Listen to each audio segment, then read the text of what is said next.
very, very susceptible to societal pressure and peer pressure and judging. Same with men. Wow. Same with men, but women even more. Because It's men are more not going to women. want to be with a girl who has 468 numbers. 100%. So now men are like, I want a low number. She doesn't want to add to her number. I better be better. I better be better. Now when someone He's gets spitting together, bars. they're going to stay together. He's They spitting don't want to mess bars. up their numbers, right? They're going to stay together. They're going to stay together as a family. They're going to be more prepared to sit, talk through things, work things out. Yep. No longer divorce anymore. Yeah. The church holds this.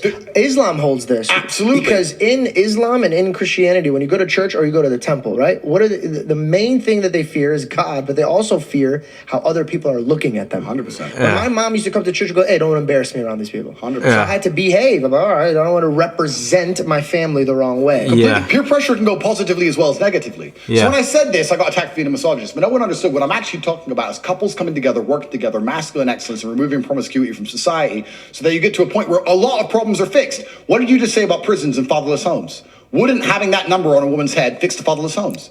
Now we fix the prison population. You can extrapolate this out towards fixing the entire society. But I make the point, and no Communication skills, man. They just lose their minds because they're emotional. But it's but it is. No, but, that's really funny. But it's amazing how you extract out from that one point I made. But you could have made the same point in a loving way. I could have. Yeah, but That's what I'm it saying, won't bro. garner as much attention. I don't. Yeah, that's the thing, bro. Because It won't- I think that's your next journey. Because Nah. I think this is what happened. You knew step one was to get famous, and the only way to get famous is to piss people off. I did pretty good. You did a fantastic job. Thank you, sir. Okay, your next season now is to group in the rest of the sheep. Yeah. Of course. And I say sheep in a good way. Trust me, it's a biblical term. I think right now you need to win the hearts of some females that disregard you completely. Because I had this conversation with my girlfriend, and my girlfriend's like, hey, listen, he says this, he says that. I go, okay.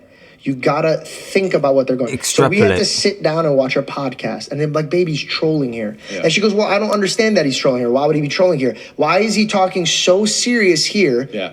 But then he's joking around here." Yeah. So I think, honest to God, I really do. I think your next journey is gonna even be bigger because now you're gonna have to figure out a way to talk to other people without pissing them off. And I can do it. For this episode, I can do it. Explain to me in a way that you get the same result of the numbers thing. It's like school. Without using the numbers thing. What could we do to get women to use their numbers lower without disrespecting them and saying, hey, go outside and put your number up? Of course. And just to point out, I don't think it's disrespectful. I think it was just a thought experiment. But I understand what you're saying. I can say it a far easier way. Do you know why I'm doing this, by the way? Because Why? I want to vouch for you. And I want to vouch for Trump. And I want to vouch for people that I do believe in, but it's really fucking hard when you're going around saying, these bitches need to have fucking numbers on their head, and I'm like, motherfucker, Dave, stop saying that! Like, smash the like button. This is amazing. This video is great. And literally come out, fly out here, 16 hours. I want to sit here and say, dude, And check out the original. This is but great. I'm trying to be with you, waving my morals and my integrity. I'm trying to bring in even the people that we think are stupid. That jacket is cold, by the way. That shirt. Oh, completely understand, and I'm also very prepared and aware that I can say things in a far nicer way. I agree with you. It's not accidental. I am aware of it. You already achieved what you needed to achieve. Yeah, and that's why I said it's something I said a long time ago. I was just explaining the point behind it. But it's a strong message, so how do we get that message out without pissing them off? Oh, that's easy. I mean, I think when you tell a woman, but you know what's interesting? It's really interesting, and I want to make this point. Yeah. There is a very vocal minority, especially on the internet, of feminists and left-wing psychos. I'm telling you, if I say to a woman, being promiscuous is disgusting. Yeah. 95% of women go, yes. They get It's only it. these 5% of idiots you see going, I can do whatever I want. I'll sleep with 100 guys if I want. True. And then we sit and go, all women think that way. Women are not actually as broken as society is showing them to be on the internet, thank God. They're not that bad. Because trust me, most women know that. In fact, women know that so intrinsically in their hearts. If you see a woman insult another woman, what does she call her? A slut. Yeah. It's the first word out of her mouth. You just slut. Yeah. It's the first thing women do, because women know that's how you insult a woman. So even the bad women who run around having arguments with other women, who are promiscuous themselves, use promiscuity as an insult. So most of the world talk about extrapolating. It's only the Western world which has this very broken vocal minority. And these people always come to terms and learn that they were wrong as they were older. It's just unfortunate they have to learn the hardest possible way. I don't think there's any woman out there who slept with 100 guys who's happy she's done it. It's sad. She got psyoped by society. Wow. She probably had no dad at home, no masculine role model, no one guided her. She got psyoped by society into thinking that having sex with men is somehow going to be empowering. And she's woke up one day and looked in the mirror and she hates herself. Yeah. I feel sad for her. I was at a party Wow. once at my friend's house. Bars. And they always make fun of me for this, but I was a very learning curve for me. Yep. I'm sitting there and all Slow. my friends are having fun, and I'm noticing that this girl's behavior is trying to impress the men that's around her. Yeah. And she starts trying to do drugs. And I looked at her and I go, sweetheart. And by the way, that's dangerous, right? Calling a girl sweetheart now is very dangerous. and it never Really? like, I didn't know my that. Father, I have to tell him. Let me know in the comment section. I didn't know that. I'm like, yo, chill. You can't say that shit no more. Okay. And it's so heartbreaking because my father looks at them like their daughter. Yeah.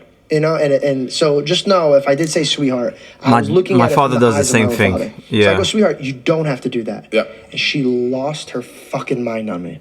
And she started freaking out. Everybody's like, yo, you can't say that, blah, blah, blah, this and that, right? Okay. She freaks out, leaves, and she says something that broke my heart.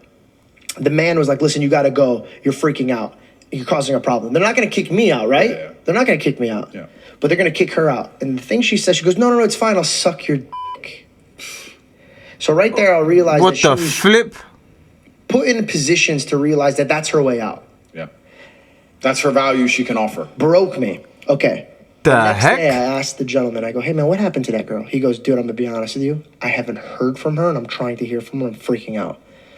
So my heart drops. I go, hey, if that girl killed herself, I'm going to really, it's going to take me a lot to get out of that. Yeah. Because I'm going to know that weight was on me. Of course. And then I start going back. Should I have pulled her aside? Should I have Yeah. done this Yeah. and that? Finds out she put herself in rehab. It took one person Wow. to question Wow. what she was doing Yeah. for her to question Yeah. what she was doing. Yep. If you feel like somebody you love or your neighbor is doing something that you know in your heart, hey man, like you don't need to be doing that. Yeah. We've been put in positions to be like, don't be that guy, Yep. but be that guy. Yeah, Because you I have no get you. idea Talk. how catastrophic her life could go off on Yeah. if you just asked her one fucking question. But that could have went the Hey, other what are you way. doing? Yep. You don't need to do that. Peer pressure can work positively also. That's Yeah, why I circled back. exactly. And it's actually very interesting because when somebody knows you're right and they know they have a problem or they know they've been wrong, they usually Yeah. react with anger. They can, you can get attacked. That's what I said. It could have gone the other way. She was defensive. You get attacked and I you get in realized that trouble. The worst Women parts do of that me, the most. I do that the most. And by the way, I'm a very feminine guy. I know that. I grew up with like a Aye. sister. I had a lot of girls around me. During COVID, I was locked up with 6 girls. I thought that was the coolest thing in the world. Turns out, so sensitive afterwards. Everything was hurting my feelings. Everything. You are who you hang out with, bro. You know how many times I'll be like, how dare you? And then I was like, all right, I need to chill the fuck out. You know what I mean? Like I always wanted to conversate about shit. Like, how do you fucking feel about like, Tate- like you know, maybe Tate things is- don't matter. And I need to move the Tate fuck on. is thinking different on that one, I think. But I'm Okay, so we joking, I'm circle back joking. to the leader of the house. Okay, what else is the foundation of a good home? How can a man who This is doesn't such a have good father, podcast, man. who's made mistakes, who hears your voices, now you move the anger, can now properly understand the language of love, Yep. that you're coming from a loving place. Yeah. He understands. What's his first step? Well, I believe in actionables. In fact, actionables is probably the word I type the most on my phone. Actionable? Yeah, maybe if I press A, actionable comes up. Define. Because when someone tells me anything, my answer is actionable. So they come along and they say, Andrew, the Matrix is attacking you. They're deciding they're going to print a new story saying you've done X, Y, Z, and you're going to be accused of X, Y, Z, da-da-da. I don't like, oh my God, that's terrible. Why would they do that? Da-da. Pointless. Completely actionable. What do we do about it? What can we do about it? Action, If nothing okay. can be done, then let's just put it in the this is going to happen bank and let's consider it for future moves and let's stop talking about it. If something can be done,